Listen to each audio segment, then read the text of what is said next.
Com a chegada da Copa da Rússia, o comércio da região aposta em um aumento nas vendas.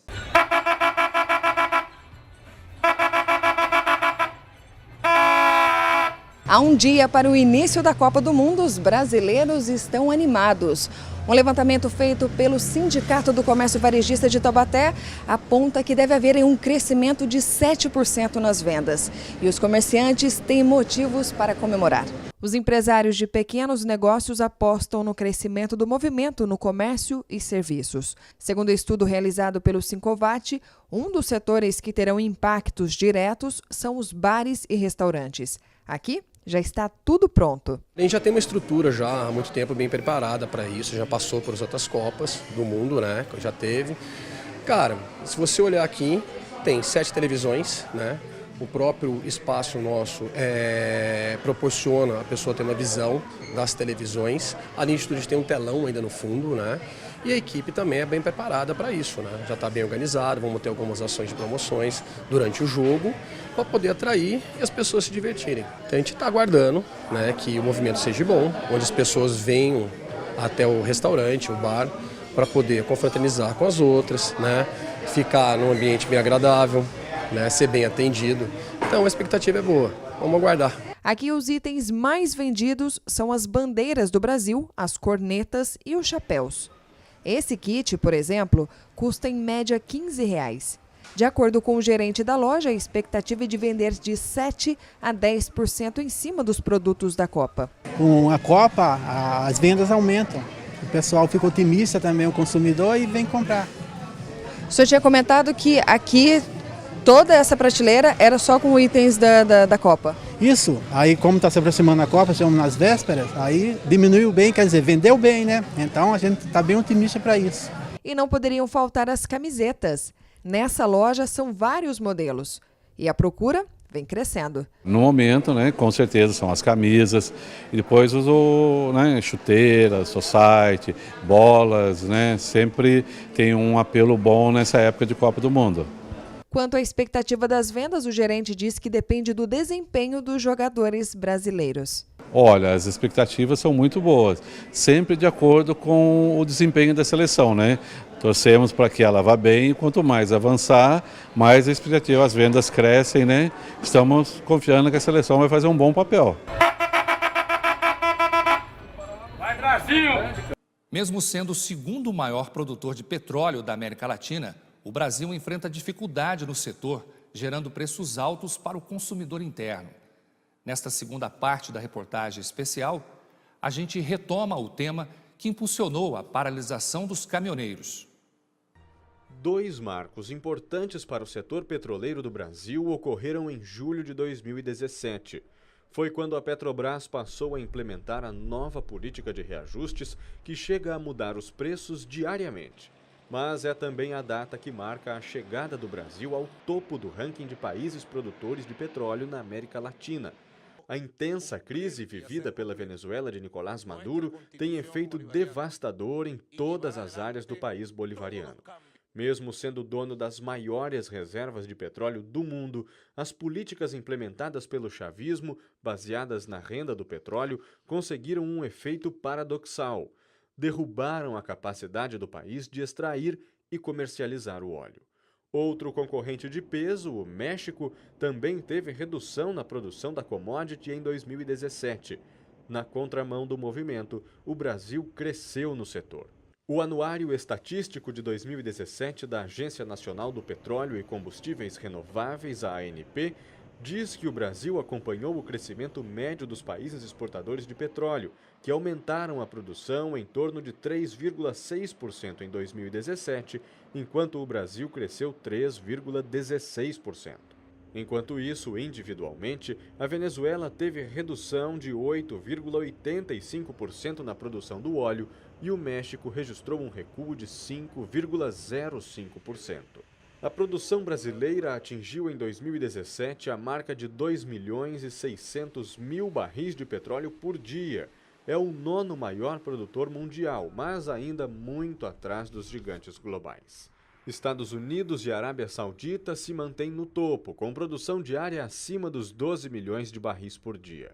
Na sequência, aparecem Rússia com 11 milhões de barris diários, Irã com 4 milhões e 600 mil, Iraque e Canadá na casa dos 4 milhões e 400 mil e Emirados Árabes e a China, ambos em torno dos 4 milhões de barris de petróleo produzidos por dia. O barril é a unidade de medida para o petróleo no mercado internacional e equivale a cerca de 158 litros. Isso significa que o Brasil produz quase 412 milhões de litros de petróleo todos os dias. Mais ou menos 18% disso vira gasolina, 74 milhões de litros. Outros 40% se transformam em óleo diesel, 150 milhões de litros diários do combustível que fez o Brasil parar. E mesmo com tanta produção, o Brasil ainda importa combustível por razões econômicas e também por necessidades técnicas. A Petrobras tem investido em tecnologia, mas o Brasil ainda não consegue trabalhar apenas com o petróleo extraído no país, que é mais denso e mais difícil de ser refinado. A solução é misturar o petróleo brasileiro mais pesado ao óleo leve, importado, para que as refinarias nacionais possam trabalhar o produto. Mas o outro fator que não seria resolvido com um investimento tecnológico é o próprio Brasil. Pela característica continental do país, a importação acaba sendo uma saída mais econômica para as distribuidoras fazerem um abastecimento do que o transporte dentro do país. As refinarias da Petrobras estão concentradas na região sudeste do país. Levar esse combustível pelas estradas nacionais até estados mais ao norte e nordeste é menos eficiente e mais caro do que importar de refinarias americanas no Golfo do México, por exemplo, que chegam pelo mar com desembarque direto nos postos do Nordeste. De qualquer forma, os preços praticados nas bombas dos postos, que é o que conta para o consumidor, são um forte motivo de queixas e dúvidas. Se o Brasil produz tanto petróleo, por que o consumidor paga tão caro pelo combustível final? A resposta mais simples é a mais adequada: carga tributária. Os dados da própria Petrobras mostram que apenas 30% do preço médio da gasolina se referem à captação da refinaria com o produto. Os 70% restantes são divididos entre ganhos das distribuidoras e postos, os custos com a adição do etanol ao combustível e, é claro, os tributos federais e estaduais. O ICMS, que representa 29% do valor da gasolina, é recolhido pelos estados. A CID, o PIS/PASEP e o COFINS são tributos que vão para os cofres da União e, somados, representam 16% da composição do preço do produto. 45% de impostos, quase metade do preço da gasolina nas bombas. No caso do diesel, 56% do preço são referentes à refinaria. 28% são impostos entre o ICMS estadual e os tributos federais. 7% do preço tem relação com os gastos com a adição de biodiesel e os 9% restantes são os ganhos da distribuição e revenda. Depois do caos criado pela paralisação dos caminhoneiros, quando o Brasil ainda tentava retomar o ritmo no fornecimento de mercadorias, a consequência direta contra o governo foi anunciada pelo próprio presidente do país. Escolhido hoje como interino, Ivan Monteiro, que é diretor da Petrobras, será recomendado ao Conselho de Administração para ser efetivado na presidência da Petrobras. Eu aproveito para reafirmar que meu governo mantém o compromisso com a recuperação e a saúde financeira da companhia, como fizemos nesses 2 anos. Declaro também que não haverá qualquer interferência na política de preços da companhia. Depois de todo o desgaste, o presidente da Petrobras, Pedro Parente, decidiu deixar o comando da estatal. E Ivan Monteiro, que já atua há anos na estatal, foi indicado para assumir em definitivo o cargo deixado por Parente. A renúncia de Parente foi comemorada por sindicalistas do setor de petróleo. Para o diretor do Sindipetro, Alexandre Castilho, A saída de Parente também foi motivada pela pressão da categoria, iniciada enquanto o país apenas começava a retomar a normalidade. Foi uma grande surpresa nossa dele ter caído já assim tão rápido, né? Isso mostra a capacidade de organização e mobilização da categoria petroleira. Ele não resistiu à pressão e teve que pedir demissão do seu cargo. A Federação dos Petroleiros havia iniciado um dia antes da demissão uma paralisação de 72 horas com algumas exigências. Entre elas, o fim da política de reajustes da Petrobras e a renúncia de Pedro Parente. Mas a Justiça decretou multa de R$2 milhões por dia de paralisação contra o movimento, por considerar que a greve seria abusiva. A categoria acabou encerrando o movimento com a promessa de manter a busca por soluções contra os aumentos nos combustíveis.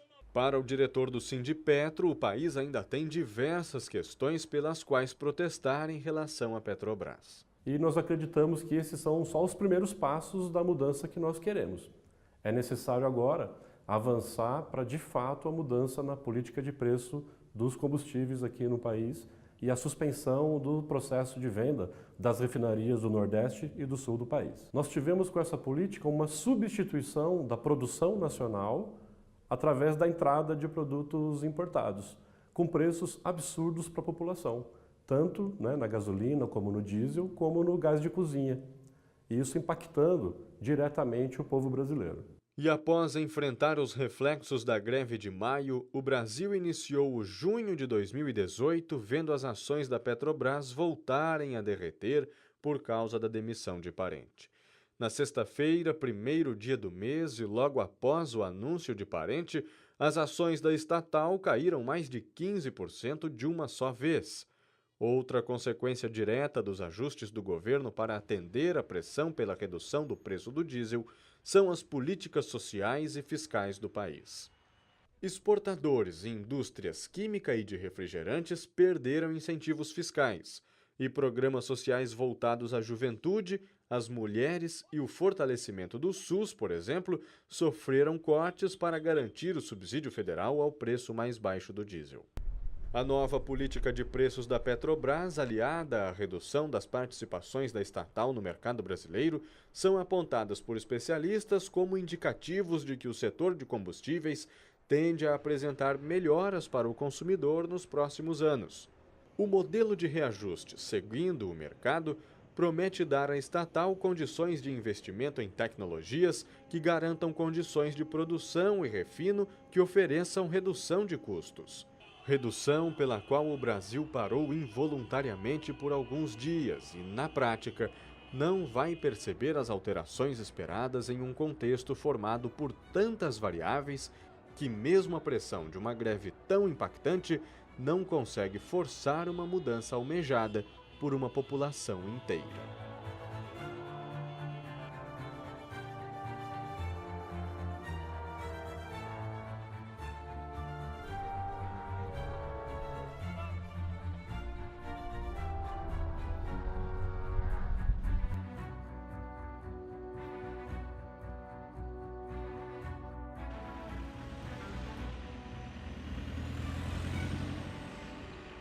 Na edição de hoje, você viu, estão abertas as inscrições para o programa de bolsas de ensino de São José dos Campos aos estudantes universitários. Gasolina fica mais barata nas refinarias. Cesta básica está mais cara. Este é o segundo aumento consecutivo do ano. Por que o brasileiro paga mais caro pelo combustível que é produzido no próprio país? Estes foram os destaques da edição de hoje do Repórter Setorial. Você pode rever todas as nossas reportagens em nossas redes sociais. Visite nossa página no Facebook, Instagram ou no nosso canal do YouTube. Repórter Setorial volta amanhã com mais notícias. Até lá!